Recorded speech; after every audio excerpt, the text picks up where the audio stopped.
Well, hey there. Welcome to the first TGP OT, the Tropher Grace Project Overtime. What is Tropher Grace Project Overtime, TGP OT, you ask? Just for when we have to stop a discussion short on the Tropher Grace Project, or maybe when something is so juicy, we just have to revisit it and pull a little more meat off of the bone. So we thought, why not try it out on a new medium? That's why we are here. As you can see, we're adding moving picture to our voices, making it exceptionally awkward for your heralded co-host and I. As you can see, GM Hatterberg on the camera with me. Already off to a smashing start. You said meat, you said bone on medium heat, or maybe I was just hearing what I wanted to hear, but I showed up. I'm happy to be here. There it is. So we'll record these as videos and post them here on the YouTube channel, likely 30 to 45 minutes max, informal, probably very off the cuff and full of pauses, tech gaffes, and awkward moments like you just had there. That will be the first of many, I'm sure. So when is it going to happen? Intermittently, maybe never. Maybe this is the only one. I don't know, most likely a couple times a year, like we said, as we get through some things. So on the hit list here, we're going to just briefly touch on some news and then dive in. The reason we did this is for the Young Guns mock draft, to do a deep dive on that. That was something a very cool initiative, a new thing that we've done that was fun, that we all had a good time doing. We really wanted to dive back into that, pick it apart a little bit more for something that was, cool and a little bit different. We thought it needed some more time, not extend out the TGP episode too much. We'll be diving back into that. Just going to hit up a little bit of news because the episode, we're going to be so overstuffed for Wrestle Rookie Mock Draft Spectacular 2.0 that it's time to tackle the news for next week already here today.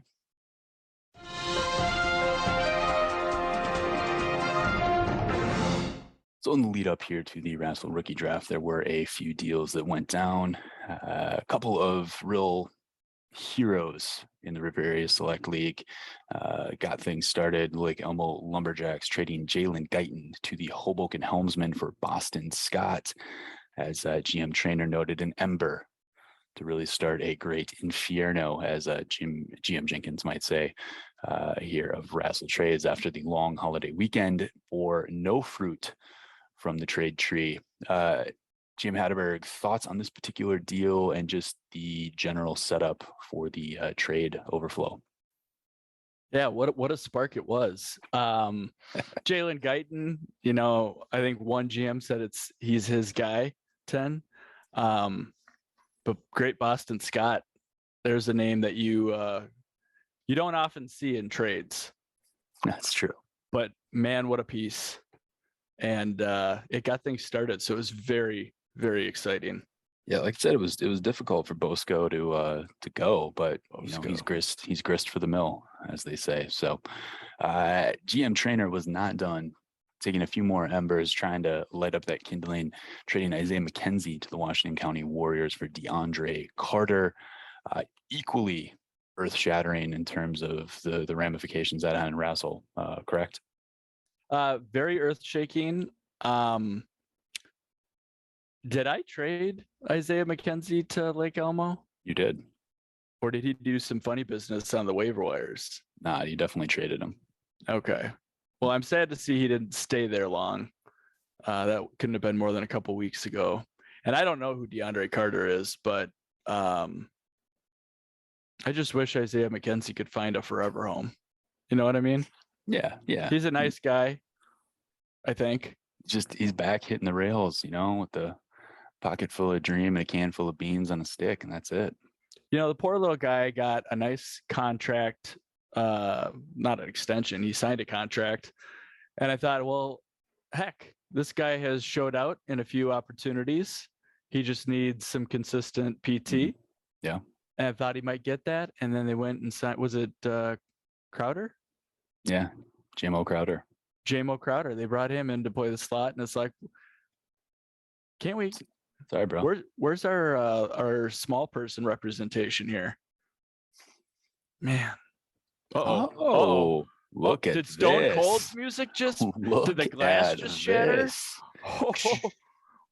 You're That's walking into a right. hot mic there, fella. Oh my gosh, 2017, 2019, and 2020 Razzle Executive of the Year, 4-time divisional champion, 7-time title game participant. Put that in perspective.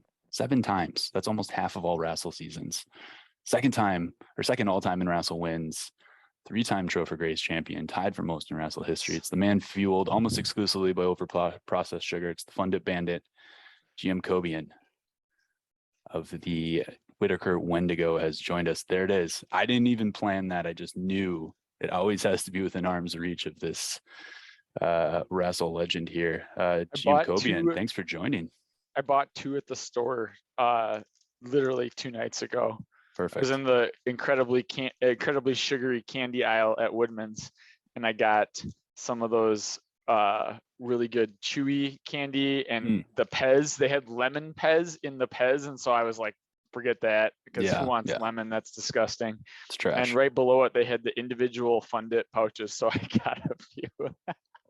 So when you Fun Dip, are you like everybody else where you like the stick, or do you just freebase the powder? No, the stick is the best part by far. Yeah, okay. In fact, that is the legend, is that I used to buy giant packages of the Fun Dip and just take the sticks out and eat the sticks. I respect that.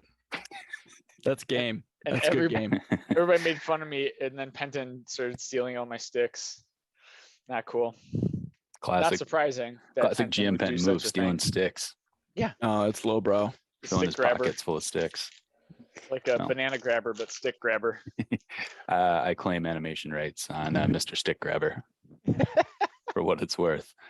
Well, jumped in here just as we were getting through a little bit of news, almost ready to get into the major part here, but you can join in. We were just talking about the waterfall of trades that started with Lake Elmo and Hoboken, leading into the probably biggest trade on the docket, and that is Hoboken trading Christian Kirk and the Centaurs 2023 third-round pick to the Washington County Warriors for the 2022 pick 44, so the 5th-round pick in this upcoming draft, and a 2024 first-round pick. So I'd love to get your thoughts from both of you on this one. How do I get put on the list to get first-round picks from Washington County? So like it's almost like the bouncer, like the hot bar. You're on the list, dude. You're on the list. You've gotten like multiples now, and I would like to get on the list. How do I get on the list? It's really building confidence. It's making sure that people feel safe and feel welcome. I think that's the biggest thing. And you are just you have way too much raw masculine energy that is too fearful for most GMs in the league, I think. Offhand, I think you'd say that Hoboken did pretty well then. Yeah. Christian Kirk as always, hold on. As always, it's like what the first round pick is going to be, because a number 10 overall pick and a number 1 overall pick are extremely, extremely different value. I wish off the top of my head I had the list of like who's gone like number 10 and like 9 and 10. It feels like there's been incredibly low value from those positions over the years. Yeah, it's been rough. Yeah, like really, not good. Like, yeah, just, like second round picks almost like much more value on average or whatever, like the 12 through 15 or whatever picks. So just to give you a sense, the last few drafts at number 10, Rashad Bateman last year at number 10, the year prior, home run, David I took him number 5. T. Higgins at number 10, so that was a pretty good draft pick. Justice Hill went number 11. Nikhil Harry at number 10 the year before that. Kobe Myers went number 9 one year. That's true. DJ Moore. So those have been the last 4, and then wait, who? DJ Moore. Who's that? Prince was promised, obviously. There you go. Yeah. There you go. Hopefully you guys got a great view there of me having to stare into the camera pretty tight there to get those picks. But yeah, recently it's been a little bit worse. There was a nice, obviously Patrick Mahomes was picked number 10, so that's probably one of the greatest pick, obviously at number 10 ever. But yeah, so so swapping. I mean, that Centaurs 2023 pick in the 3rd round, probably, at least I think, is probably going to be a top 3 pick. So looking at that, shots fired. Jesus. getting the top 25 pick. Well, hey, I said on the previous episode, I up until that trade, I was in possession of the Centaurs' first, second, and third round pick. So I feel like 2022 is not going to be a great year for the Centaurs. That's what I was betting on at least. But how about for you, GM Hatterberg, thoughts on that deal? Yeah, not a lot to add beyond that and what we covered in the text thread, but it's more evidence of Carper betting on him. Or I guess this was just Joe. It doesn't scratch that. Working out the Take kinks that on back. TGPOT. Wow. Yeah. Okay, I'll go again. How about I I'll sit just out? take. How I'll about I take a sit out for second. a few I'll do plays? a second take on this one. I started I'll looking at St. Louis Park trades, but that was my Ultimately, trade. Hold on. From Storm's perspective, when you can trade a player who you're not going to play for a first round pick, regardless of what, if it is 1 through 10, regardless of which one it's going to be, that's a great trade. Yeah, so it's more so that you're not giving up anything that you really gave a shit about for that. Like the 2020, the third round pick. Yeah, you're right. That's probably also going to be a good pick, but but the potential for you to gain on this based versus what you gave up is little. Yeah, no, for me, certainly not. I mean, that's wide receiver probably 6 for me on my roster. So that was certainly the case. So, it is, you are paying basically, you're giving up a number 1 receiver on a team tied to a young quarterback who, granted, wasn't great last year, but has a very high ceiling. So to move from like 23 up to a potential mid-round first pick. So that's where I felt that. Obviously for Washington County, this allows, Kirk to probably slot in as a wide receiver 3 and wide receiver 1 on a team, move Hunter Renfrow, to the bench, or move Thielen to the bench as the bye week fill in for depth there. So, yeah, that's mid-round. No, this is a top 4 pick. We all know that. I would say for Joe's perspective, he needs receiving help. Yeah. And say what you will about whether or not Christian Kirk, well, I don't think anybody's arguing he's worth the money that he got, but the money does state that he's the number 1 there. Right. So it gets him in a position of need, gets a shot at a younger guy with a upside quarterback, and he will be the number 1. So yeah, even if he's not as good as the money would say he is, still a solid wide receiver 2 in a position where he needs it. So yeah. Right. Like, I mean, I've been wrong many times. Like, I thought Big Mike Williams was going to suck last year, and he was awesome to start the year. Remember when you were trying to trade him to all of us, and we were all like, "Yeah, I don't want that guy." Many times. I paid anyway, everybody 6 times with that guy. The point is, like, Kirk could surprise us all and have like he absolutely is the one wide receiver. Lawrence could be much better, and he could have a huge year. But even if he does, that helps Joe. But it doesn't really hurt Storm, because Storm is never going to play him anyway. Like, right. It's just, regardless, you would never play that guy over your top 3 wide receivers. No, I wouldn't play him over my top 4. Yeah, Probably even 5. I mean, so it's him and Elijah Moore. Granted, that's all my point is. Like, you just had a lot to gain by that, Joe, or you have nothing to lose by it. That's right. all. No, of course, and that's one of the good things about having the depth and being able to do that. But Christian Kirk, wide receiver 25 last year. So obviously in that bizarre Cardinals offense where you'd think they throw a ton because Cliff Kingsbury being from Texas Tech, but then you watch the games and they run the ball a ton and throw screens into the flat all the time, and you're not really sure what the hell is happening. Ryan, did you end up trading Rondale Moore? I did, yeah. Did you keep his quads though, or did you trade those 2? No, I kept the YouTube videos of the quads and a few other pictures that we don't need to talk about, but I did ship his Rassel stats off to Kyle. Okay. You kept those quads because if you would have traded the quads, you would have gotten more than barbecue chips. You would have maybe gotten barbecue chips and one of the hot dogs that was left in the roller from yesterday. The analogy here is when you have land in the Bakken region in North Dakota, but you sell the mineral rights, you don't really have any value. So I got rid of the land, but kept the mineral rights. Oh, wow. So we're feeling pretty good, and we had some delicious barbecue chips, so all is well. Along with those underlit squat photos that you didn't want to talk about. You know what? Let's dial them up. How about the next deal? So that was obviously the peak one of the little mini trade tidal wave that we had there. Next one, St. Louis Park trading 2022 picks 41 and 42 to Maple Grove for James Washington, KJ Osborne, and Brevin Jordan. Jim Copian, be interested to get your views on this. Obviously, this is pick 1 and pick 2 of the 5th round for that trio from the Muff Cabbage. Well, interestingly, picks 40, 41 have traditionally found some extremely good value in the Rassel draft history. So perhaps GM Hatterberg will find a diamond in the rough here. I kind of doubt it. The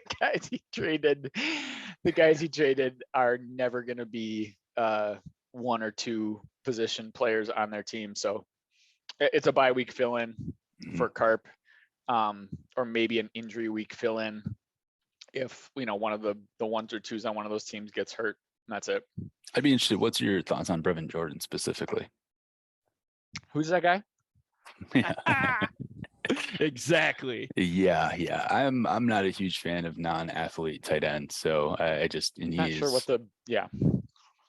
not athletic. I get that you get the double dip, and then nobody likes a double dip, especially a grade 5 double dip like the Davis Mills to Brevin Jordan that's here, but like the Carper does. But yeah, I mean, whatever. A couple of 5th round dart throws for the Muff Cabbage. GM Hatterberg gets a couple more shots at it, and like you said, maybe KJ Osborne slots in as a bye week fill-in, and maybe Brevin Jordan ends up being like tight end 10, which, hey, sure, that's something. And then lastly, yeah, probably not. Just going down this afternoon, Geneva trading 2022 picks 36 and 48 to Hoboken for a 2023 5th and 2024 4th round picks.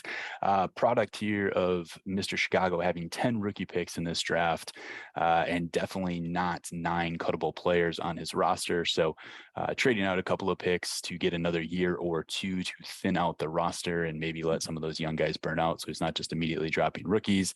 Anything either one of you would want to add to this deal? That was a smart trade. I should have done that. Damn it. That's all I have to say. Well, I think you don't bury the lead here. The talk of the town is the Fever. Because just look at the trades you just covered.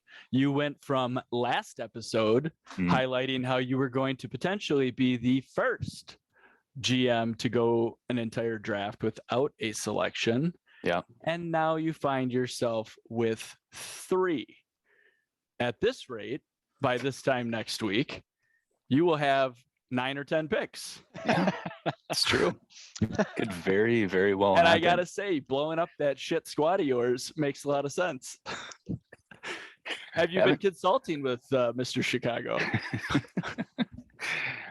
I want to do the blow up when you don't need to blow up. So that's what I'm looking for. Hey, not too late. I'm getting a couple 5ths now. It's time to get the 3rd. Hold on. Can we talk about Joel real quick? Sure. Of course. Okay. Honestly, guys, we hadn't for a couple of hours, and now we're ready to again. Who understands the DK Metcalf trade and the Devontae Adams trade? I'm so confused. I don't understand. They seem like opposing philosophies, don't they? Right. I don't understand what's the goal. I don't know. I was surprised Joel traded DK.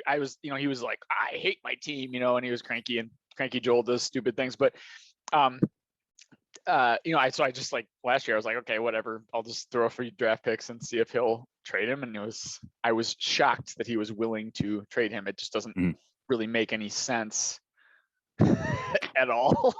No. But then why you would acquire a guy who's 5 years older? Because Adams is 29, right? Metcalf is 24. Yeah. For 2 first round picks and going to the Raiders. I don't know. I don't know. I was confused. The only thing I can say is that either he completely saw Russell Wilson leaving and bought into that and kind of sold out at that point, which could be, in which case it's phenomenal. I did think it was just and I mentioned that when the Devontae Adams trade went down, getting the 1st, 2nd, and 3rd for DK Metcalf, but then paying 2 first for Devontae. But the only thing I would say, and I'm not a huge proponent of the top end of this draft, is that it's 5 and 9 in a really weak draft. So maybe you're thinking it's like a first and a late second and a good draft. In which case, it's funny too, because now you look at GM Finstead's team, Mr. Chicago's team, and it's kind of like, I know he traded away a bunch of guys, but his team's also like not terrible. It's still good. It's still good. It would be better if he had all those players, but it's, you know, it's just a little wet. It's still good. It's still good. It's just a little airborne. Just a little airborne. It's still good. Yeah. The extra Awesome. B is for BBYOB. What's I mean, that if he extra really B likes for? Adam, That's it's a like, typo. that's the guy I really like. Okay, fine. Yeah. Like I get, you know, like, okay, that's the guy you really wanted.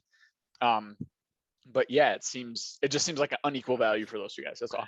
That, and I think you hit the nail on the head. I think that is a longtime Packer favorite, and I think that's what's coming out here is an opportunity to get a guy he really liked.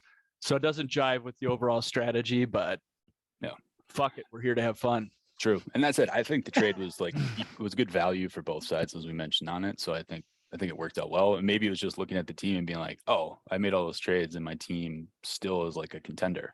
So he thinks maybe hammers in on that 1 year here with Adams, while, you know, Watson's maybe out for half the season, something like that. So I don't know. It's all very weird because it's gone in a bunch of different directions, but it's funny that it just ends up here at the same point where it's like still pretty solid. So yeah, and maybe he figured he needed to get elite to try and you know, keep his head above water in the Southeast, where it's going to be another rock fight week in, week out.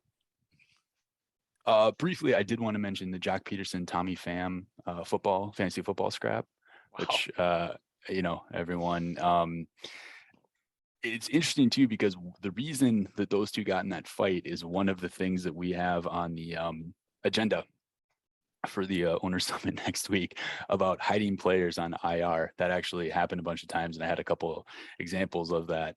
And then it was funny when I read about that's what caused the slap, was because of that. And the only thing I'm taking away from it is that I'm better than Mike Trout at something, because Pham called Mike Trout the worst commissioner in fantasy sports. So it's good to know that, you know, every commissioner gets shit on, even the Hall of Famers, and it's good to know that I can say I'm better than Mike Trout at least one thing in the world. And that's probably the only thing. Had a little different spin on that. My thought was Tommy Pham hasn't met you. Oh wow. So okay. Fair. So ouch. Well, let's by get the into way. What? Go ahead. No. All right. I was just gonna say. But I was gonna.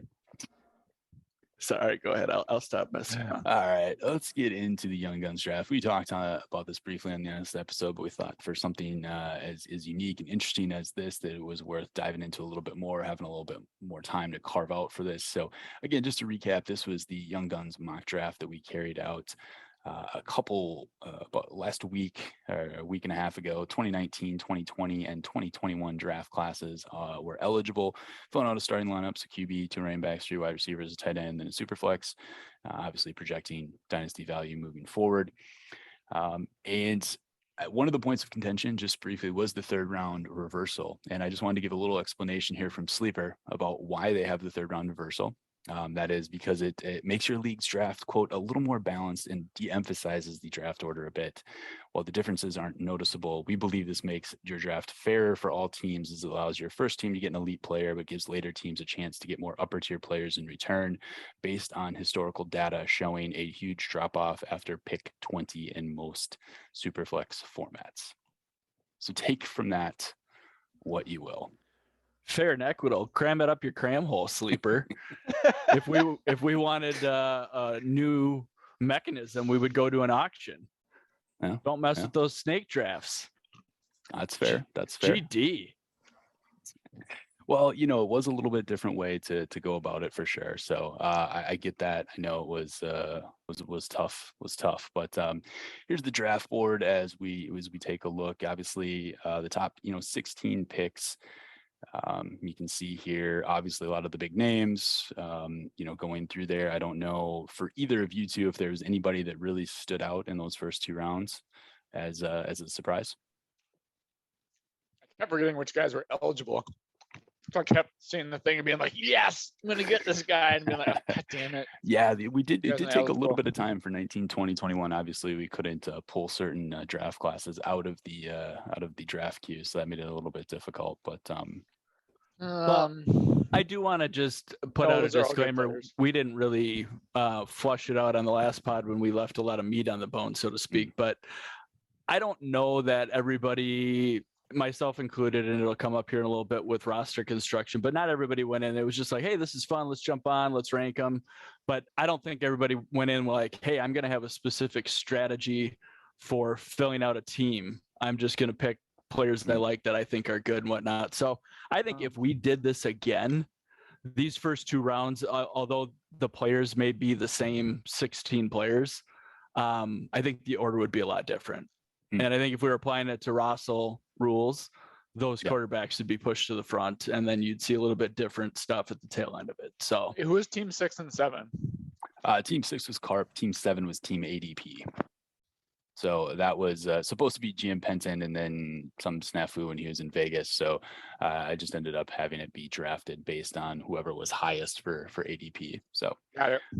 that's how that one shook out. So, within the top 16 here, the top 2 rounds, 13 of those 16 players were either helmsmen, lumberjacks, or Wendigo. You had a single scorpion, a single gigolo, and a warrior to round out that top 16. Single gigolo. A single gigolo, single sad gigolo. 5 quarterbacks in the top 16, 6 wide receivers, 3 running backs, and a tight end rounded that out. Let's just kind of dive in here as far as the lineups are concerned. Start with the number 1 pick here. That was GM Hatterberg. He rolls out Joe Burrow, Michael Carter, Ramondre Stevenson, AJ Brown, Michael Pittman, Rashad Bateman, no tight end. Interesting move there. And then Zach Wilson is super flex, and the only bench player in the entire draft, Darnell Mooney, cheering on from the sidelines. So as far as that team, what do you commend on this squad? What's the strength of the squad, or what you thought was solid building by the GM? I'll start with the GM who did it. What are you most proud of from your squad here, GM Hatterberg? Top to bottom, just elite. I stand by the decision to not take a tight end. Those tight ends are garbage. They are muff cabbage, and I will tell you, this team is not muff cabbage, good sir. So screw those tight ends. Darnell Mooney is about to get all the targets from an energized Justin Fields. So I love it. Absolutely love it. That said, there was room for improvement. And the fact that I walked away, not to no spoilers here, but that I walked away liking the guy who picked after me's team better is not really a gold star on my on my vest. I was wearing a vest at the time. I'll tell you, As was the style at the time.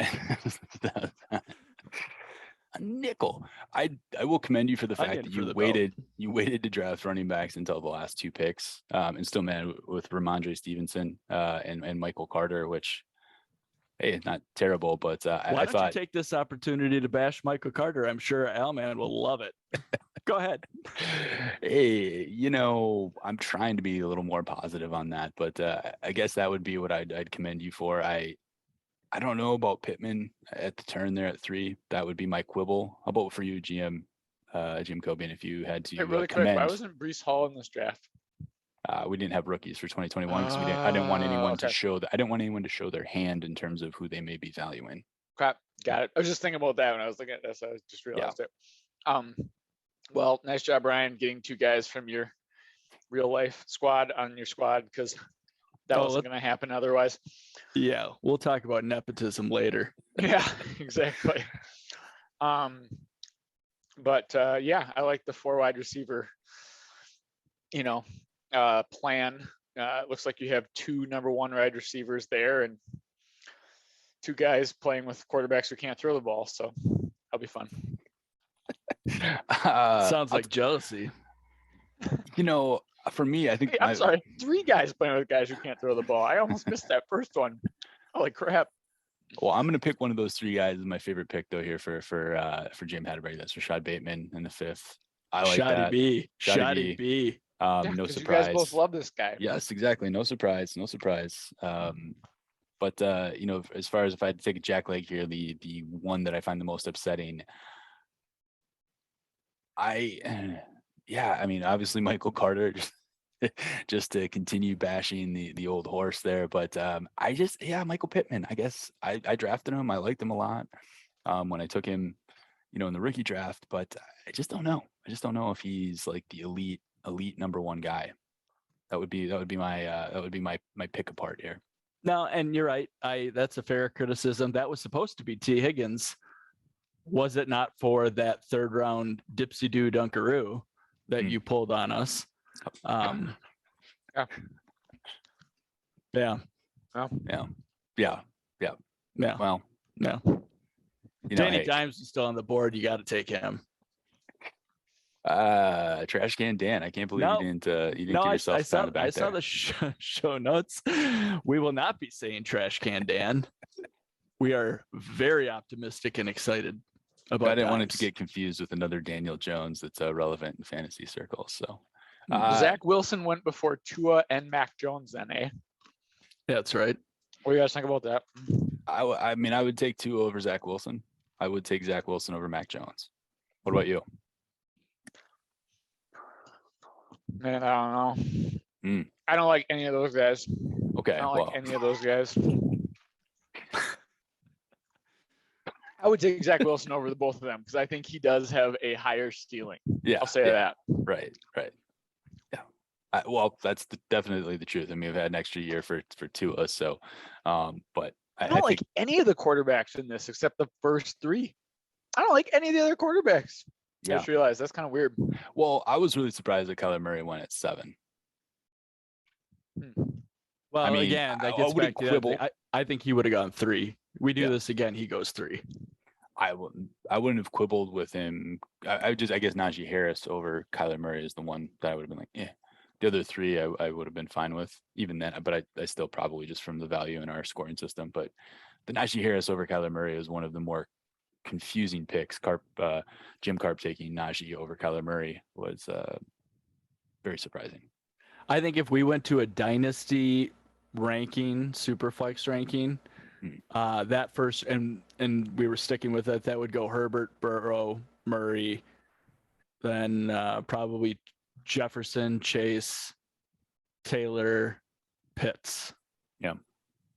And maybe not Najee at all. I don't know. I mean, we were in a dynasty, ADP window for it, but I get what you're saying. I think that that might have been a piece to it as far as just not building it out.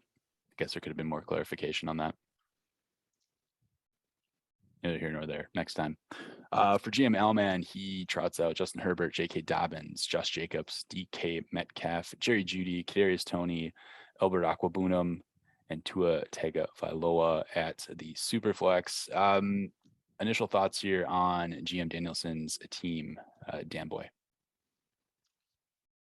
I like it. Okay. I like that's hard hitting analysis. Thorough. Let's see. I like everybody on this team except Tua. Oh, and Josh Jacobs. What did you like Josh Jacobs? All right, let's talk about what you guys said the other day where you said that you guys would both take Josh Jacobs over Antonio Gibson. That was stupid. Nobody would take Josh Jacobs over Antonio Gibson. Josh Jacobs is on his way out. He's on his way out of the Raiders. Didn't they not pick up his 5th year? Is that a good thing or a bad thing? They did not. Oh, right? man. No, dude. That guy is like – he has not been impressive. His stats have not been impressive. The ceiling is not there. I think Josh Jacobs is – But you're saying Gibson. I think he's already had his best. I'm just saying I think Gibson's best is yet to come. I think Jacobs has already had his best. Hard disagree. Wow. Hard disagree. I hate running backs. I feel like compelled to always say that. But Josh Jacobs has been underutilized, and that could be because he's not good. There's definitely a chance that that's the case. But he's not going anywhere. Josh Jacobs would be in the NFL for another 5 years at least. And whether or not it's in a running back committee, I don't think it'll be like a workhorse role by any means. Right. But he's good. He's got a nose for the end zone. He's forces missed tackles. 3 years, 730 rushing attempts, 4.2 yards per carry, Ryan. You're smart enough. Great stat, though. You're smart enough to know. Everybody who knows you're says smart that enough yards per carry is a dumb stat. No, it's not. It's a really good stat. It's a very good way for running back to distinguish people who, are actually good running backs and those who are average. 4.0 yards per Really? carry is very easy to get. Very easy to get. And that's incredibly average. Incredibly average. Okay, well, I don't know that we can have a meaningful discussion if you're going to tote the line that yards per carry is a meaningful stat. All right, let's look at all of the guys in the first 3 rounds. I guarantee you everybody on this list except maybe David Montgomery has a better yards per carry than 4.2 career-wise, except maybe David Montgomery, Jesus. Michael Carter, and Khalil Herbert, because Okay. those guys Al, don't just turn carry it the off. ball. Just turn it off, Al. Don't even I'm gonna look listen. this up. No, that's all right. That's all right. You can Well, look it up. Stop. He's but already dead. one of the key tenets of running backs is that it's the coach's decision whether or not you get play and whether or not you get touches. And the issue, so yeah, Josh Jacobs is not an elite running back, but he is a good running back, and he's going to be in the league for a long period of time. The issue with Gibson is that he is not a native running back, and some of the nuance and subtleties that running backs are expected to do are rumored to be the issue that Rivera has with him. So now you have a situation where they've brought back J.D. McKissick, and they've drafted a running back. I love how you guys are incredibly worried about J.D. McKissick. You keep saying that like it's like He's Smooches, good. baby. Barry Smooches, Sanders, Smooches. the second Smooches, coming. baby. Oh, they brought back J.D. McKissick, so What smooches? there goes all value because J.D. McKissick in the Well, house. if you wanted Gibby, Jesus. if you wanted Tony Gibby to be Man, a 3-down whatever team back, signs Blake Bortles this year is going to put a lot of pressure on that QB1. I'm just saying, Tony Gibby is in the doghouse. Mhm. He no longer has the opportunity to be a 3-down back, which the narrative, as I already mentioned a couple episodes ago, was that he was going to be the next CMC, but he done fucked that That up. was never the narrative. Ron Rivera that was said never that. the narrative.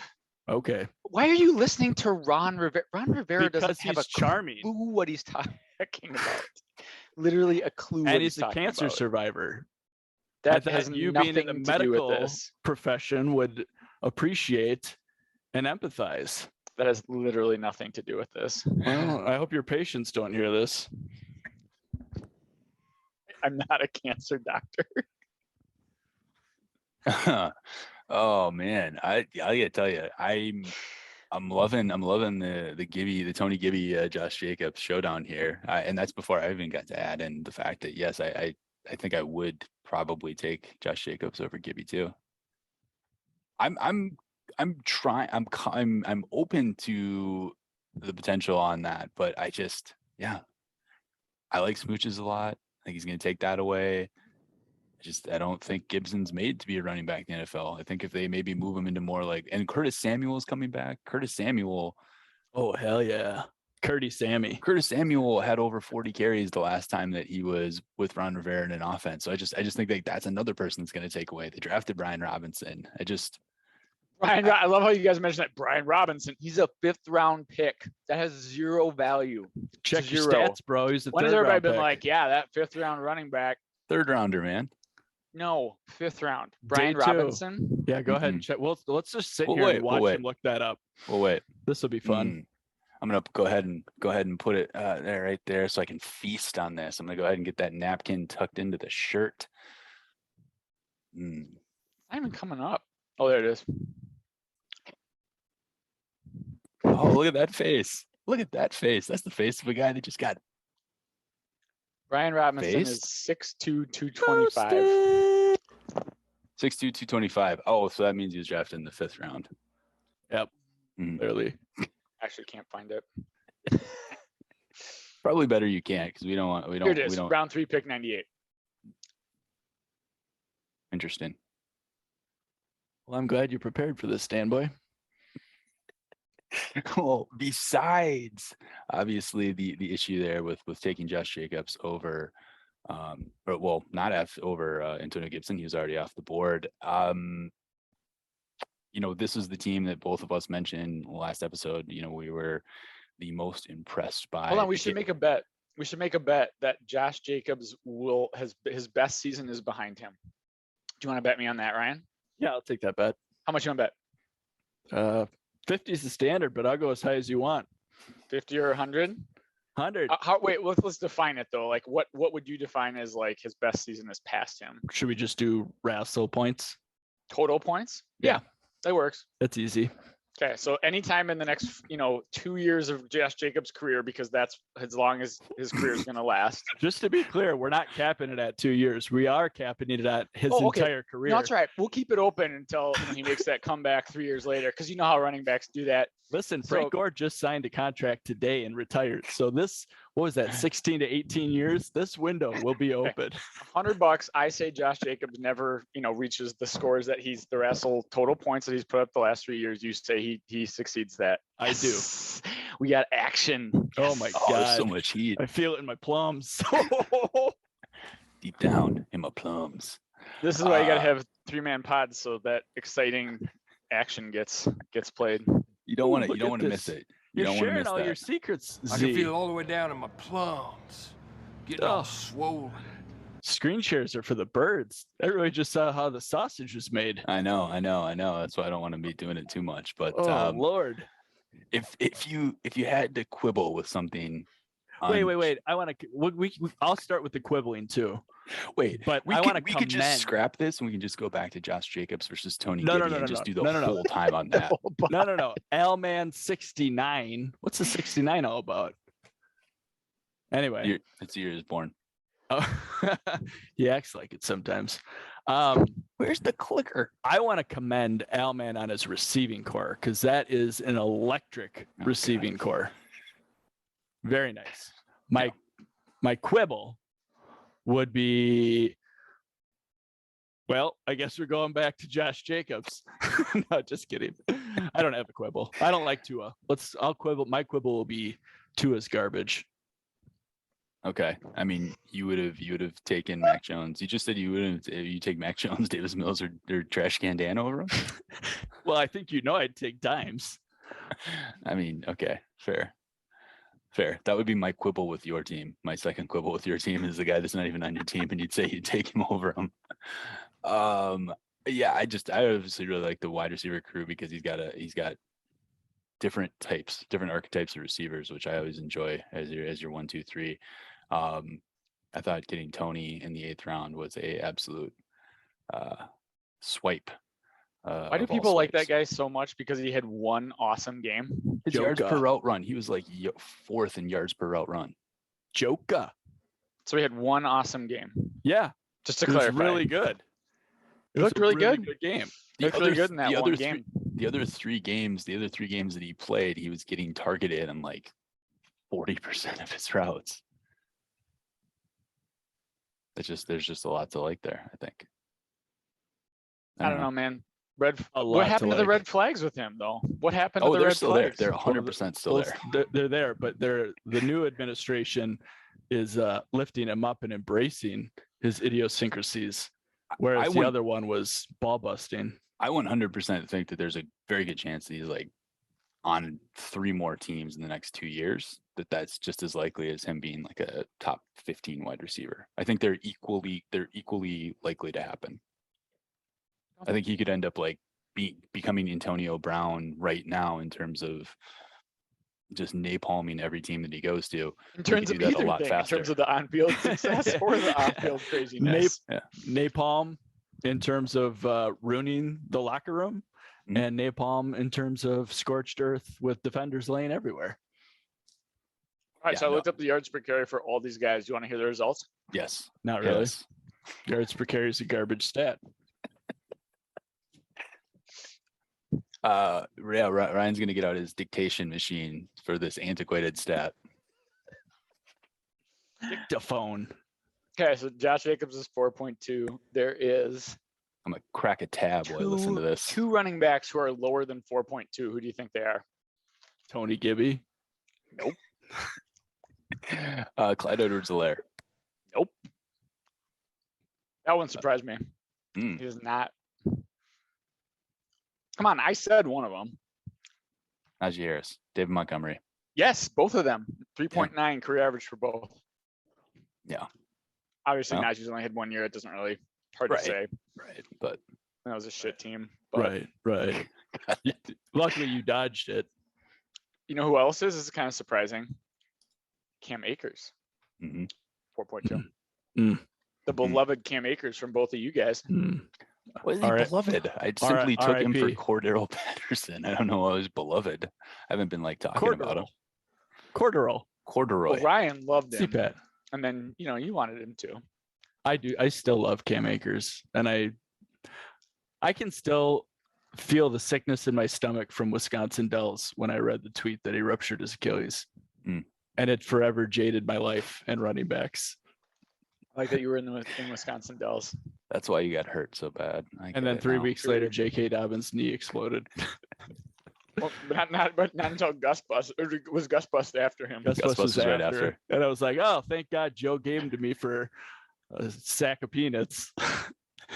Well, there he goes. That was unbelievable. Uh, Unbelievable, dude.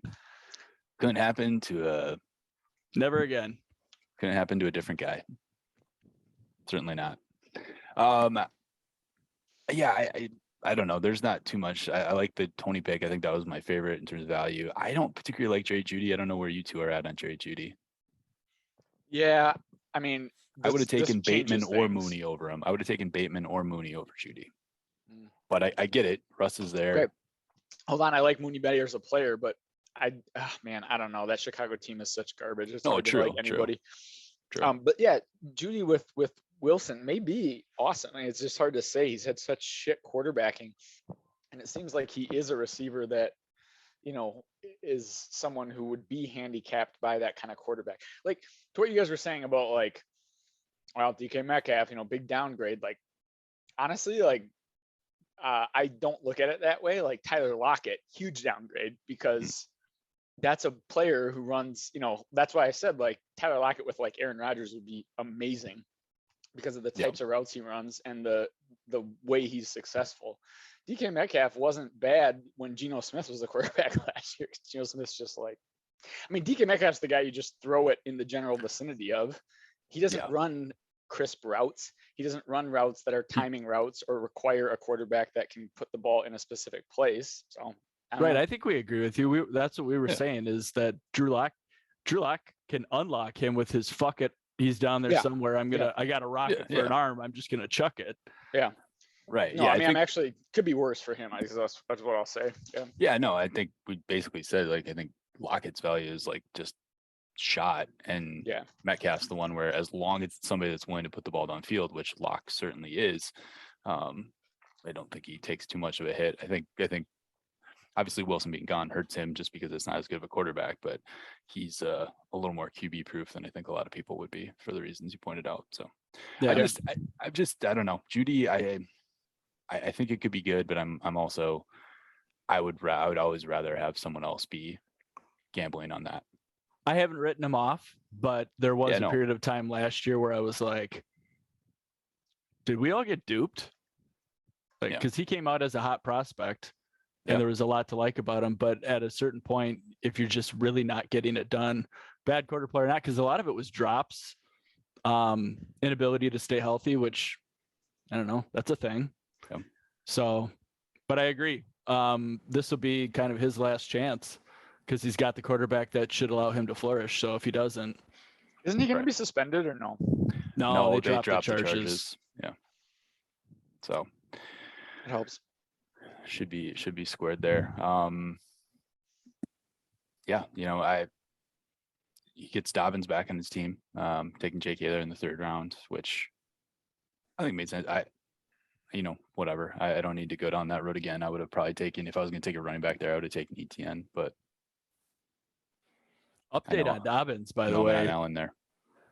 Across the Twitter wire yesterday, I think he was spotted at practice, not moving, just stationary, catching balls off of the jug machine, whatever the hell that thing that fires the balls out. Yeah. And people were immediately sounding the alarm that, my God, you can't even move. It's over. Mr. Chicago. Well, the reality is that for 95% of the guys, that's a 2-year, injury to return from. So he will certainly, unless he gets re-injured, like play and put up some stats this year, but it is unlikely that he would be picking up where he left off. But next year, he's young enough. Like next year is probably, he can expect to, be back, if as long as there's no future injury, he can expect to be back to being very productive. I think, yeah, I mean, we'll commend the Al man for his squad. I think, he did well here for sure. And there's not too much to say, not too much to pick apart. Well done, Al man. Except Josh Jacobs. Except Mr. YPC. How about moving on to GM Kobian, trotting out a lineup of the aforementioned Love this team. Mac Jones, AJ Dillon, Tony Pollard. God, Mac Jones. Yeah, Jamar Chase, Deebo Samuel, Marquise Brown, Noah Fant, Khalil Herbert. Jim Hatterberg, I will give you, put the ball on the tee here for you to take a shot. What do you commend? What do you quibble? And what's the ace pick here for GM Kobian? I don't know. It's tough to commend him, and I've admired GM Kobian's squad, his roster squad, and his savvy and roster construction and talent evaluation and strategy. And then I looked at this and I'm like, what the fuck happened? What were you doing? How did you end up with this team? It's a disgrace. And everything's about managing expectations. So I think I started way too high on you, thinking that this was going to be like a really sound team. And then it really underwhelmed. So Jamar Chase is cool. That's a good thing. So I got 2 of the top 3 wide receivers. So I'm not sure why what's the problem there. Yeah, for sure. Deebo is top 3. Deebo's Chase, Jefferson, Deebo. Not even going to play. Yeah, he will. I don't care. This is a dynasty draft, Ryan. It's not just about this very next year. That's my 26 point. years old, 1 healthy season. What? No. Wide back. No, not anymore. Nobody agrees with you on this. Give me my 8 out of 2.4 yards and no carries. Well, you're just trolling now. Oh, jeez. I'm always trolling. Is terrible. I wish I didn't have him. But honestly, there's not many good quarterbacks after those first 3 guys. Yeah, no. It almost warrants taking him earlier. I mentioned previously my favorite value pick in this entire draft was Hollywood. Strong disagree. I don't know. He's a wild card, but he could be awesome. Yeah, I mean, he's got at pick 38. Yeah, that's great, 68. especially after Amon Ra, especially after Devontae. That's actually the one I took Elijah Moore there at the turn, and it was between Elijah Moore and Hollywood.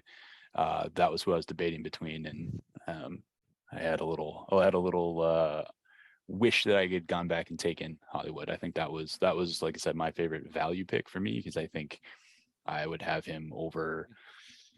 I mean, honestly, I'd have him over Scary Terry. I'd have him over probably Pittman, and then certainly St. Brown and Smith. Can we phone a friend here? Because I would love to get GM Steinhaus's take on Hollywood Brown's prospects with fellow shorty Kyler Murray, because I've heard that this isn't going to work. Oh, it's not, huh? Short on short. Where you been hearing it? Marco Polo football, as we dubbed it on TGP. People are talking. Can't really see. You hear things on the streets. Sense. What's the rationale for that not working? Well, I think it's kind of a physics deal. Did it work in college? I'm not a science guy. I'm not a science guy. It seemed to work okay at Oklahoma. You're not into the hard sciences, huh? No, not the hard sciences. Not the hard sciences. Yeah, my buddy. What about that was an X Fest a few years ago. Yeah, he saw him. Yeah. He saw him again. What about AJ Dillon? I was intrigued by the AJ Dillon pick there. Do you see? You didn't like this. Do you see him cutting in? Do you see him cutting in heavy to Jones, or do you see Jones just flaring out like we talked about? I don't see him cutting in heavy. This is a dynasty draft, so I took running backs who are in a position to be fucking awesome if one thing breaks their way. Yeah. So if over starting running backs, it's not really a start. It's not really a starting. Just to clarify, Jones gets 15 touches a game. They just traded Devontae Adams. They're gonna run the ball. Like it's not a 1 and 2. It's a 1 and 1A type or 1A and B Yep. situation. I found it an intriguing Oh. pick. It was just an interesting one. I think Pollard there's is not a starting running back. That's clear. Like he does not get the touches that Zeke does. But Yeah. Dylan is. I disagree that will happen this year. it'll just be interesting to see. I think I've talked about it. I think he's going to probably end up being the main guy in the backfield, but I think Jones is going to be playing more of a wide receiver role, honestly, and split out a lot more. So I think they're both could going to be, be on the field a ton, and I think Dylan's going to be getting the majority of the work in the backfield, and probably Jones is going to operate as their number one receiving option because there is nothing there right now. Depending on what you think about Watson and Dubs, I guess. No, but all those Dubs. guys, like sometimes you do that where you take, yeah, you're like looking for a break or whatever, but the reality is like running backs get injured like crazy, and Yep. it's very unlikely that that all of the other running backs on these guys' teams are going to make it through the whole year and not get any injuries. That's just the likelihood. All three of them in the not Jones, but the other two. Oh no, Jones did too. He missed a few games, and Dylan had the whole thing. But it's anyway. The point is, all three of those guys are league winners if Yep. the guy in front of them or the guy beside them falls. Those three are league winners. Well, the yeah, bad anti- news. I don't think you're making the playoffs, so your league winner's not not going to factor. As the anti-RB, Hey, I'm looking like, for it to happen in week 11. All right, Yeah. that's the timeline. and you Alright. just got to get into the tournament, gotta man. ride You it. just got I to gotta get into the ride it tournament. out. That's it. I mentioned it, Khalil Herbert getting sniped there at the end. I really wanted hold on. that for the last pick. This is a good one. Let's talk about the two league winners this year. So I had one of them, and guess who had the other one? Fucking Ryan. You had the other one. You picked him up at the very end of the season. If you hadn't picked him up that weekend, one of us was like, me and Dave was like smart enough to like pick him up. We would have won the title by, like 120 points or whatever. For the Like, record, Rashad Penny was a muff cabbage 42 different times. Yeah.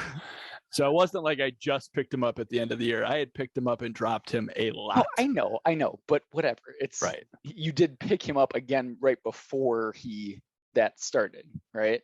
Before his like 5 or 6 weeks of crazy productivity. So like those were the two guys. If you had him and St. Brown, which is funny because obviously that's the whole The point. sun The god. league winners are never the guys you think they're going to be at the start of the year. Yep. But like those two guys would have absolutely won you the title with anybody else. Yeah. I would have had him in the semifinals. That would have been done. And if Dan would have had him in the championship, that would have been over. So Yep. all of the Shit. greats. All of the greats. Speaking of the champ, speaking of taking the title, how about his team here with Justin Fields, Travis Etienne, Damian Harris, Justin Jefferson, Devonta Smith, Gabriel Davis, Cole Kmet, and Trey Lance. Obviously going with the quote Konami code quarterbacks there at the quarterback and superflex position. What do you think here as far as what are you putting the He's thumbs probably up gonna on? win. What's the thumbs down? Yeah, because he's probably going to win. Yeah, no, I did we pour cold water on him the first iteration we of poured this? cold water on his receivers outside of Jefferson and the fact that Damian Harris was his RB2. Okay. Yeah, I chewed on this a little bit more, and like a fine wine, the champ is the champ for a reason. This team, the more you stare at it, the better it looks.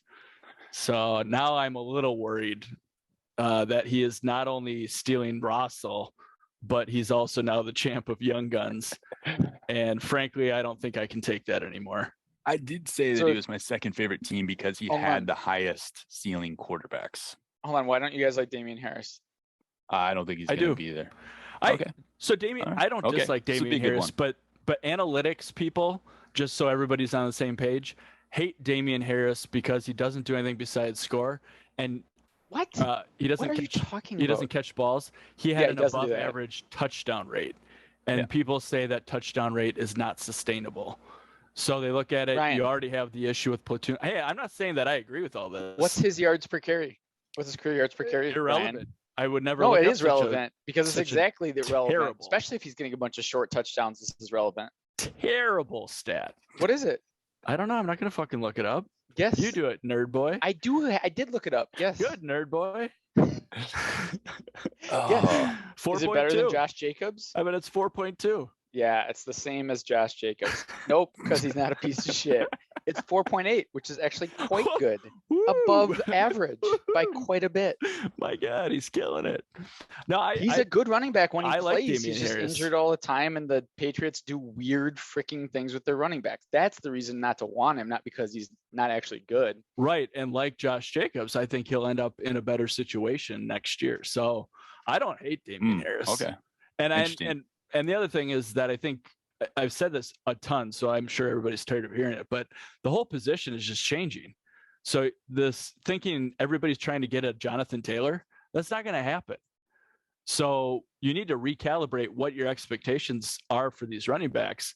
And I think even if he can't score 15 touchdowns every single year, I think Damian Harris is going to score enough fantasy points every week that you're going to want him on your team. Yeah, I mean, the main thing for me was that scoring 15 touchdowns and finishing as running back 16 on average. Led the league in running backs touchdowns and barely was a medium range RB2. Just because he doesn't catch the ball, he doesn't have breakaway runs, so the offense has to be, and if he is going to be somewhere next year, so maybe he goes to a spot where they're going to feature him a little bit more, give him an opportunity to do some of that. But yeah, it's just he's very one-dimensional for me. He's one-dimensional, I agree. 4.8 yards per carry puts him fourth of all the running backs on this list, which I bet you wouldn't have guessed. Nope. And all I would say is that to me, it's more that he's a New England running back, just like he's a 49ers running back. Those two things are the same to me. Like, those guys can be awesome from week to week. It just sucks because of the team they're on. But I'm not sure there's it's better if he goes to who's he going to go to next year? What's a shitty team that needs a running back? I can't even think of any. Washington replaces Gibby. There you go. Oh, poor Tony Gibby. Better. That's not better than New England for him. So goes to Buffalo. Yeah, Buffalo. Even there, that's probably not better, right? Because they pass so much. So anyway. Right. Yeah, I think that and obviously that's the last round. It's in the 8th round, so it's not that big of a deal. I mean, I probably would have taken him, I guess, over Clyde Edwards-Helaire. I don't know if I would have done that. I probably would have taken Clyde Edwards-Helaire over Damian Harris. I probably would have taken Devin Singletary over Damian Harris too. Just from my personal perspective on that. Now you are the general manager for Gabriel Davis, Dan Boy. Gaby Davy. Are you a big believer in Gaby Davy, or is this just kind of one of those guys that's just the depth piece for you? I have no idea. I don't know what to expect with him. I honestly have no idea. He could be like the wide receiver 2 that literally has Diggs is here and he's here. He could be right below Diggs this year, or we could find out that game was just a total fluke and he is back to 600 yards and 4 touchdowns on the year. I think both of those are equally as likely. Yeah, he seems to be very polarizing. I don't know. We haven't talked about it too much on the up, but Jim Hedberg, you have any quick thoughts on Gaby Davy? Not quick ones, but I can go at length on him. I did see probably what you guys saw online was some film breakdown that in that, what was it, the conference championship? Or it was the AFC title game. They filtered the ball. The defense pushed the ball to him. Yeah, Diggs had 3 catches for 7 yards. So they game planned Gaby Davy, and when you watch the routes that he ran, he wasn't running routes. He was just running, a lazy post. But his catches were good. He had some good catches. When they weren't all wide open or whatever, there were some talent, some impressive receptions in there. But you're right, he wasn't running routes. I agree.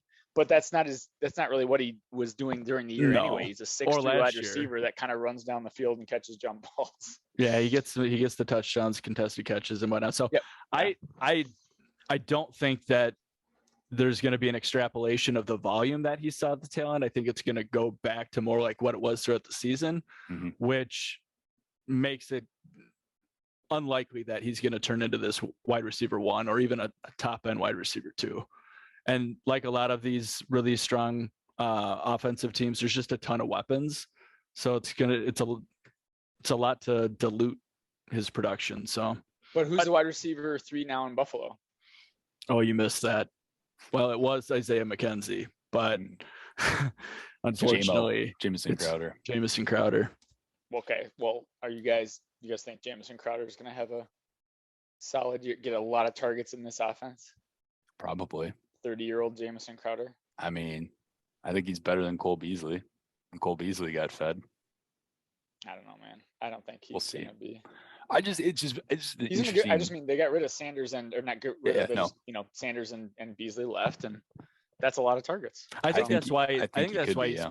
polarizing, because we're a little bit skeptical from the sound of it, but Yeah. he could end up being I don't think he's going to It's be an the number offense one that over passes the ball. Diggs. Yeah, it's an offense that passes the ball more than anybody. They've got a quarterback that's willing to put the ball downfield, and so yeah, there's all the pieces that are there for him to do it. It's just if you actually buy into the talent, I guess is really what it is.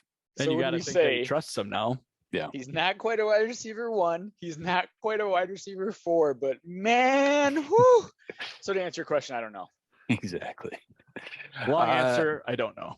GM Stenhouse did well. Obviously, another Devontae Smith there going in the 5th round, kind of the tail end. Like I said, I would have taken Hollywood. I would have taken Shotty B. But I think he has a very solid squad, and he probably has the highest ceiling because of those dual quarterbacks. We'll see what happens with Lance and Fields. People not like Devontae Smith because of Jalen Hurts, or just because he's Jalen thin Hurts. and Jalen not Hurts. and frail or whatever. I think it goes back to the conversation that we had about Lockett. Yep. I think Okay. if Smith went to the Packers, he'd be a top 5 receiver. Be a monster. Okay. Be an absolute. Yeah, he'd be destroying people. And I don't know, because I'm not like watching like all 22 or anything like that, but from people that I've kind of just heard from that are like watching game tape, like the amount of times that Devontae Smith is wide open is like premier in terms of like how open he can get, but it's just he doesn't have a rhythm quarterback or however you want to frame it to be able to really utilize his talent. Plus they're only throwing the ball 20 times a game, so I think that's what it is. If he was someplace else, I would immediately go up, because I was pretty high on him last year, and I just don't think until they figure out what they're going to do there that's a great situation. So Yeah. On to GM Trainer, he rolls out Davis Mills, Jonathan Taylor, DeAndre Swift, Terry McLaurin, Amon-Ra St. Brown, Jacoby Myers, Dawson Knox, and Elijah Mitchell. What are we applauding here? What are we booing? And what's your favorite choice? Yeah, It's pretty bad. We took some shots last time. I'm trying to be more positive. I'm not. I know you're not, but I'm trying to be more positive, I mean, even more positive DeAndre than Swift I was. is like a sneaky candidate to be like the overall RB1 this year. Like, Yeah. honestly, he's like a sneaky candidate for that. He totally could be, because they've got some more weapons in that offense, and if he stays healthy, he was getting a crazy amount of Fourth quarter receptions. yeah, right, like touches between those two things, and they're always behind and whatever else, and he's the space is open because the team sucks and whatever, and they're usually trailing, and so the defense is kind of playing prevent. Yeah, exactly. Yeah, his like 2020 Austin Eckler quotient was like through the roof, where he's like not scoring anything. He has like 7 points, and then you get to the fourth quarter and he ends with 34. Yeah, because he had 9 catches in the fourth quarter. Against pretty bad D. Right. Yeah. No, I think obviously he's got the best running backs for sure. I mean, he takes them first and second round, so I think that sets him up there. Probably the worst trio of wide receivers. I like F1. I like Scary. I like McLaurin. I love Terry McLaurin. The quarter. It's terrible. It's like he's the modern day Joey Galloway. It's the same shit we talked about before. I think him. So DJ is Moore, there all an those update? guys. Is there an update on him? Because is he holding out right now? No. I don't know. He's I not? haven't heard for sure, but I just know that he doesn't have the contract past this year. Oh, maybe you're right that he didn't like show up for OTAs or something like that. There wasn't like a big deal being made about it, and they keep saying No. that they're gonna get something done. So it doesn't sound like there's a lot of animosity or whatever. So I just wonder with like, I don't even know all the ins and outs of the like Dan Snyder shit that he's been pulling and investigations and fraud and all that other stuff. But why would anybody want to be in Washington? yeah, I don't get it. Yeah. I kind of feel like even if he's not holding out because he's trying to get a contract, he's kind of just like, yeah, let's just let this run out and I'll find someplace new to play, which would be really good for him. Really good. Yeah, it's a bummer. He's one of those like 3 guys, right? That's just like a phenomenal dude. He's very talented. Most people know he's going to be really great, and he's just had crappy quarterback after crappy quarterback. Well, and that first year he was fucking gonna be awesome, buried. even with Dwayne Haskins, right? Wasn't he the quarterback that whole year? Yeah, I think he was. he was really quite successful. Yeah, he's just had, yeah, anyway. So whatever. Obviously, He's probably obviously going did to well with Fitzpatrick, but disappointing this year with Wentz. Carson Wentz as their QB. Yeah, I obviously GM trainer, I think he mentioned in the thread that he didn't know that he was going to have to draft a quarterback, so that's why I ended up with the Brontosaurus there, which is Well, was either that or Danny Dimes Mavis. or Yeah. Danny Domes Trash or can whatever it Dan. says. Trash can Dan. Did you Come say on, Danny dude. Don'ts? Danny Domes. Danny Domes. Doming I dudes out. I thought he said Danny Don'ts, as in don't draft him. And I was just Danny like, wow, don't. Danny do. don't Danny do don't. what Danny don't does. Danny, don't throw do, picks. Danny don't. Danny don't throw picks. Danny, you did. Not You so do. surprisingly, I mean, and I'm going to blame it mostly on the Tony Gibby cold, or not even cold war. That was a very hot war. We are well over our time here, so we'll try to speed through so we can Christ. get our guests Christ. out. The yards per carry deluge tangent that we went on into it, but GM Fisher That was my briefly. fault. Trash can Dan, aforementioned at quarterback, Najee Harris, David Montgomery, CeeDee Lamb, Jalen Waddle, Chase Claypool, Pat Fryermuth, and Clyde Edwards-Helaire at Superflex. I like I'm gonna one guy on this team. I was going to say, I'm going to go out on a limb and say that GM Dan Boy here is not a fan of this team. I like one guy on the whole team. Is it CD Uh, Lamb? Yeah, it is. Nice. He's yeah, good. you know, interesting. Obviously, I One feel good like time. taking Najee over Kyler Murray or Pitts or Any of the next 3 rounds. That's 3 rounds. That was a rough one. You know, obviously believing in his guy Jalen Waddle there. I guess not bad. Although we'll see. You know, with Tyreek there, if he's going to be a second fiddle. Claypool, or either of you? How about you, Dan Boy? We haven't gotten your opinion on this. Where's your thoughts on Chase Claypool? It's not about him. He's a talented wide receiver. Yeah. Like, as much as people, you know, dislike Fat Ben, like, quarterbacks are hard to come by. Yep. And even the old, decrepit, fat Ben was better than, you know, at least 50% of the other guys in the league. Right. So they're going from at least someone who's capable of, you know, accurately throwing whatever 15-yard ins to who the hell knows. But Yeah. that's my hesitation, is you do not want a wide receiver that has an absolute shit at QB. I mean, they are responsible for getting the ball to him, so I think that's probably a pretty good point to jump off from. Yeah, I mean, I think whatever CH at the tail end there, I do think he's going to bounce back this year. So, and obviously that's coming from a well-documented CH hatist here, but I think he's going to bounce back for sure. Team ADP, you know, obviously just drafting the highest player available there, ends up with Kyler Murray, Javonte Williams, Jalen Hurts, not doing too bad in the first 3 rounds, and obviously the wheels coming off in the 4th round when Tony Gibby is selected, and then just can't course correct. TJ Hawkinson next, and then Brandon Ayuk and Hunter Renfrow and Rondale Moore. Oof, that I don't is know why a people burning. just like TJ Hawkinson. He's fine. No, you're antagonizing GMZ here. You're not antagonizing me. You have a I friend just here, brought up. Dan Boy. I like TJ Hawk. Hey, who's the one that picked him as a huge breakout last year? And I think we took it the wrong way when I just simply asked the question of if the idea of who TJ Hawkinson was when he was drafted, if that's only been lived up to for 6 games out of 3 seasons, if maybe that needs to be couched and we need to be more realistic with the approach. Because this idea that, like, So hold you on. know, Your whole deal is that because he was the 2nd overall pick in Rassel, he's not living up to that. I agree. But I'm just saying, from a tight end perspective, he's still a top 5 TE, and he still has a lot of potential and is going to get a shit ton of targets. So, okay, He's but got cool hair.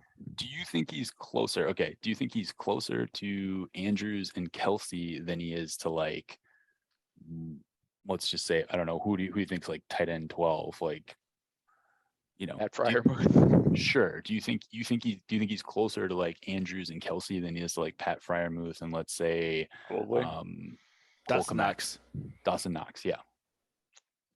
I like Dawson Knox, so I'm going to put Dawson Knox a little bit higher. Higher than but- Hawkinson? No. I mean higher than. Well, Oh. wait, were you saying that Heat, Dawson Knox, and Pat go together? Yeah. Yeah. We were just kind of placing them Oh as yeah, I'd like put Knox higher. just outside the top 10. Yeah, I'd say Hawkinson's closer to those other guys still, just from Okay. a target standpoint. He's got to stay healthy. He hasn't stayed healthy. So, and if you can't stay healthy, then that's who you are. Yeah, that's part of your MO, that's part of your Rassel identity then at that point. So, and then obviously team nepotism here at the end, GMZ Just disgusting. with Lawrence, Akers, Sanders, T. Higgins, Deontay Johnson, Elijah Moore, Kyle Pitts, Devin Singletary. I will open it to you two to be able to pick this apart and rip this GM to shreds. The only player that you took that was worth a damn was T. Higgins. And I think my takeaway here is that I will be sending you a trade offer just as soon as we wrap here. No, indeed. Yeah, I obviously, like I said, I kind of wanted to take Hollywood instead of Elijah Moore there. And then just in this sense, Jalen Hurts for the 1 year instead of T. Higgins might have had me winning the championship here in year one of Young Guns. But I'm better off with T. Higgins and Jalen Hurts. I don't think you're I winning don't the like chip. Deontay Johnson at all. No, he's Nobody garbage, likes Deontay Johnson, is what I'm finding out. which is So, probably why he'll be the best wide receiver in the league. tough pill to swallow there for GM trainer. Nobody likes him. Nobody. Ryan, Just be how many games in his career TJ Hawkinson like missed or played out of a possible? He's been in the league 3 years. What's the So question? 48 possible games. He's How missed many games 6 out of 48 has he? Oh, no. You. I would You say no just off the top idea. of my head It was a question for Ryan. that he probably missed like 6 games. Okay, so But you're he gonna call him played through- injury prone. But he played through injuries, and that was I had him in another league, so I was watching his performances, and it's really sucked, especially this last year, because there was a stretch of like week, I don't know if it was 2 or 3 or 4 through like week 9 that he was questionable and possibly not going to play every week. And then at the last second they'd put him in, and it's like, well, fuck, I know he's not 100%. He's not gonna, and then he would get pulled. He wasn't playing like even close to the majority of the snaps. So He's trying to play. Don't you think that's a good thing? no, it's like Tony Gibby last year. Just shut him down and let him get Yeah, I healthy. said that too for him for sure. That was the stupidest thing I could have done with that injury. But yeah. Okay. Yeah, I just think there's it's one of those guys where he's like the ultimate athlete coming in, the number 8 pick and all those type of things. And I don't know, I think he's good. I liked him a lot. I think I picked him to be the number 3 tight end last year and thought he was going to break out for sure. And it just didn't quite materialize. So I'm not sure how much of it is just projecting out for what it wants to be and what should happen there. So how about briefly just for a couple of players that you think have gained the most value since their rookie draft that went off in this board? I'm gonna throw out a name. Yeah. Josh Jacobs. Hey man, when you But start his stacking, value's gone down because he was No. Was he the number Going 2 overall straight pick? up. Yeah, no, he was the number 1 overall pick. The same Yeah. year TJ Hawkinson. as a Number TJ, 1 Hawk Josh was 2? Jacobs. Number 2 the Hawk. number 3 straight Kyler up. Murray. That was Estes Park. Yep. Indeed. Well, let's just break this down quickly here. We got a few more things. So for as far as Rassel is concerned, for the players in this draft, so obviously there's the 8 rounds that happened. So we had solid number of picks there. Dubiner had only 4 total draftees out of the entire draft board. And so it's tied for worst out of all 10 teams. Based on average selection, despots are actually the worst, only having Judy, Mooney, Jacobs, and Michael Carter drafted. None of those players in the top 4 rounds. The first despot was picked at number 39. Weirdly, then the first 3 all happened within 4 picks of each other. But so that's just as far as Dubiner. For Geneva, Geneva had 5 total draftees. That was tied for 7th based on average selection. Slots actually 6th. Only 2 of the picks in the first 4 rounds was Kyler Murray and J.K. Dobbins, and then also T.J. Hawkinson, Elijah Mitchell, and Cole Kmet. Hoboken had 10 total draftees, which is tops in the league, 6 in the first 4 rounds, which is tied for first with Lake Elmo, and all 6 of them were within the top 13. So obviously Chase, Taylor, Pitts, Lawrence, CeeDee Lamb, Justin Fields, Elijah Moore, Cam Akers, Miles Sanders, Ramondre Stevenson. Hopkins tied with Dubiner for only 4 draftees. So that was tied for worst, but based on average selection, they slotted 9th. GM Steinhaus had Jalen Hurts, Chase Claypool, Brandon Ayuk, and Jacoby Myers drafted. Only one of those picks was in the first 4 rounds, and that was Hurts at number 18. And the next harpooner wasn't selected until number 46. So 3 out of those 4s were picks 46 or later. As we mentioned, Lake Elmo tied for second with 8 total draftees and 6 in the first 4 rounds, which was tied for first with Hoboken. And 4 of those Lumberjacks were in the top 16, as we mentioned. Joe Burrow, Najee Harris, DeAndre Swift, AJ Brown, Travis Etienne, Deontay Johnson, Dawson Knox, and Rondale Moore sneaking in at the end there. For the Makos, tied for 7th with 5 total draftees, 3 in the first 4 rounds. So, 60% going in the top half of the draft. Lack of QBs bumped Jones up. I don't think Trash Can Dan probably would have been drafted otherwise. Just stop it. Just stop. You didn't throw a qualifier on anybody else.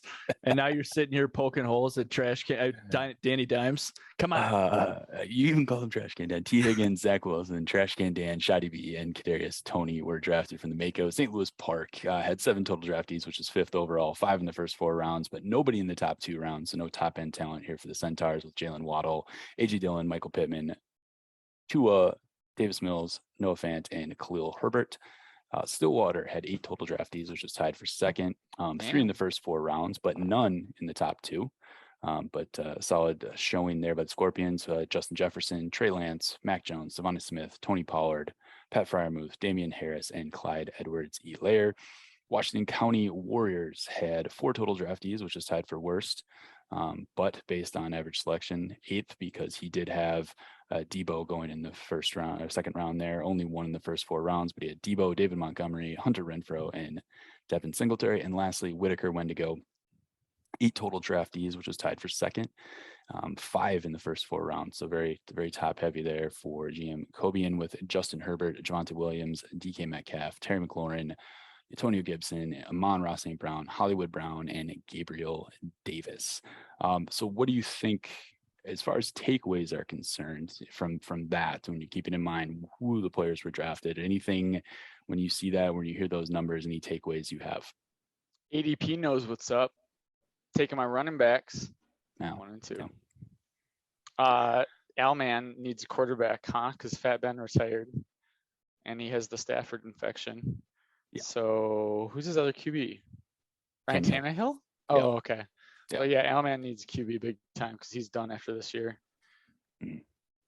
I think the lower right, the concerning thing here is how much young talent they have. So they've been kind of earmarked as the Titans of Russell, and unlike the 2-time champ and Dubner, who have been very competitive recently, it looks like these Titans are going to be here for a while. So that's ominous and a little bit scary to know that Whiteacre, Hoboken, and Lake Elmo are so young and so good. Yeah, only the And supple. Centaurs. I forgot to say supple. Very supple.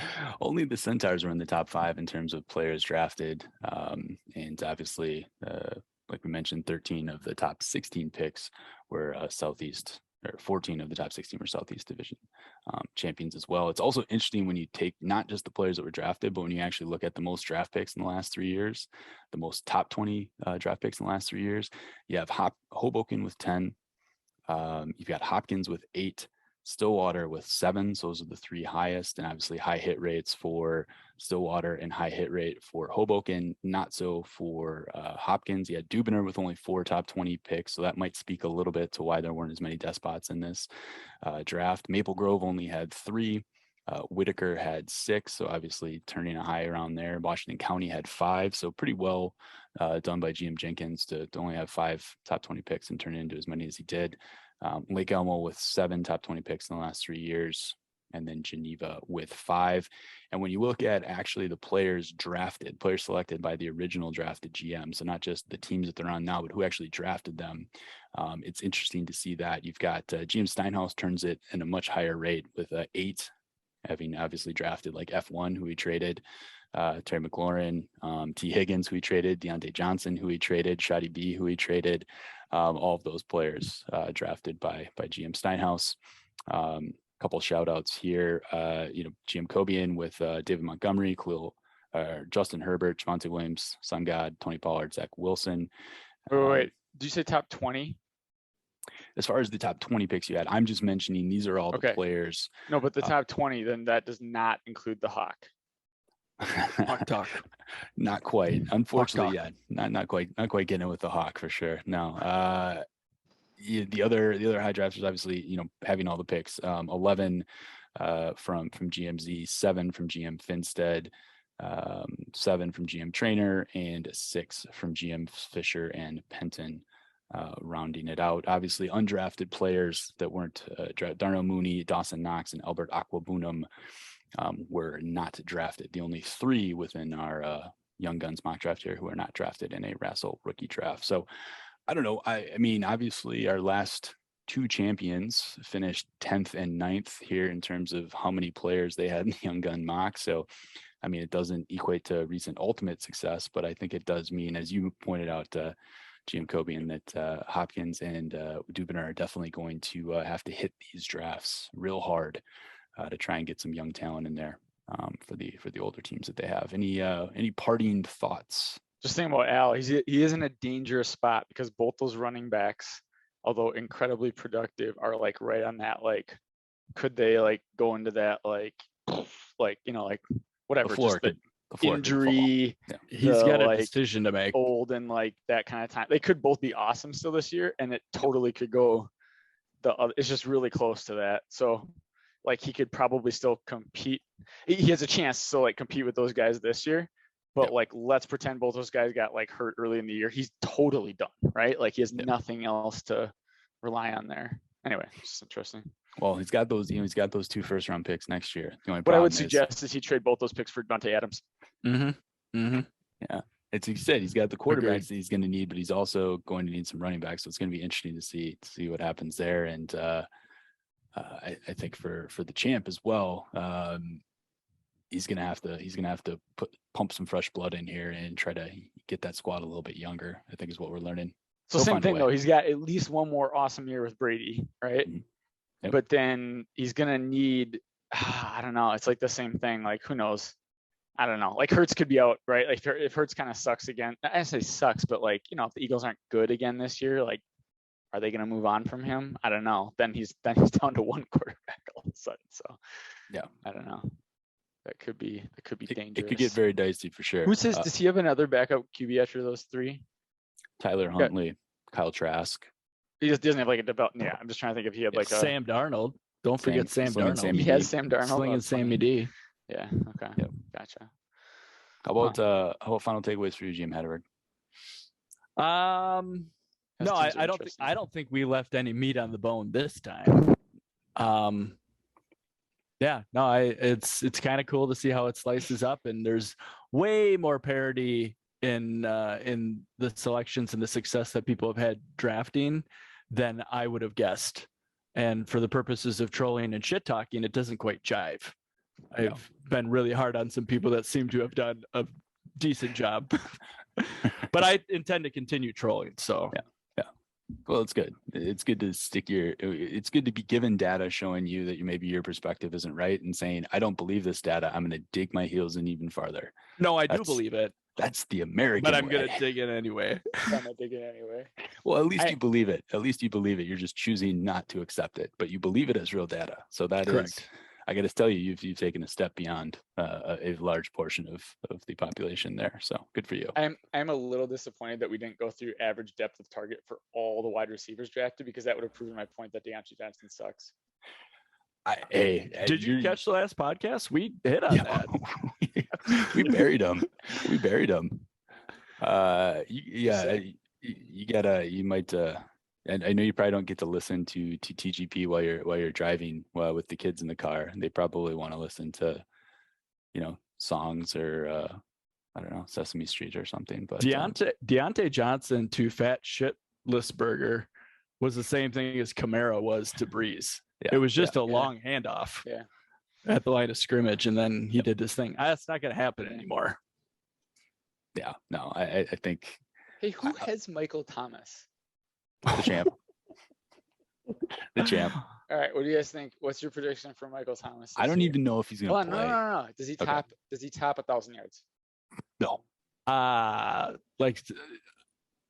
the reports coming out that he's still not healthy? Yes. Right. That's right. Still rehabbing. I know, it's fucking crazy. Oh my God. Dude, it's crazy. Like, I've never seen anything like that where it's just like low character guy. Like needing that much, unless he's just having like repeat procedures. And well, I mean, we were talking about stabilizing. I don't know. Yeah, we were talking about that in like the off season too. Like, didn't he wait like 5 months to get the surgery? He waited a long time for the first surgery. You're right. He waited a long time, so he was gonna miss a ton of time. Because the Saints thought he went and got surgery because he said he wanted to get it on his own. Yeah. Anyway, also I just saw that the Celtics somehow won Game 1. So. Oh shit, that was tonight. That was tonight. Oh. I didn't even. I just like. And you scheduled the podcast. Gotta get that meat off the bone, baby. Yeah, that's true. All right. Well, that will wrap up our first Tropher Grace Project overtime. It was a unique experience. Very thankful to GM Cobian for jumping off and making this a menage. Very exciting to try that on the first go. So. Looking forward to getting back on the mic again for the Wrestle Rookie Mock Draft Spectacular 2.0, and looking forward to seeing everyone, man, a week from today. How about that? In Austin, Texas. Awesome. Well, thanks again to everyone. Quick request. Oh yeah. If this is the overtime, yeah, the official theme song be the WNBA overtime song? So I tried to find it because I was gonna play it as the intro. When Phoenix meets the Liberty, we've got the possibility of overtime. We'll just record that because I couldn't actually find it. I didn't know. I was like typing in. I was like WNBA overtime song, and then I was like Liberty versus Phoenix overtime, and then it was just, and it kept showing me like, oh, here's your Phoenix Mercury overtime victory over the Sparks. And I was like, okay, no thanks, guys. But well, anyway, well, this was fun, guys. I appreciate it. Let us say adieu. Well, ciao. See you guys. I gotta get the job. Aurelius Ben. Gary Barnage. That's that. You're scared.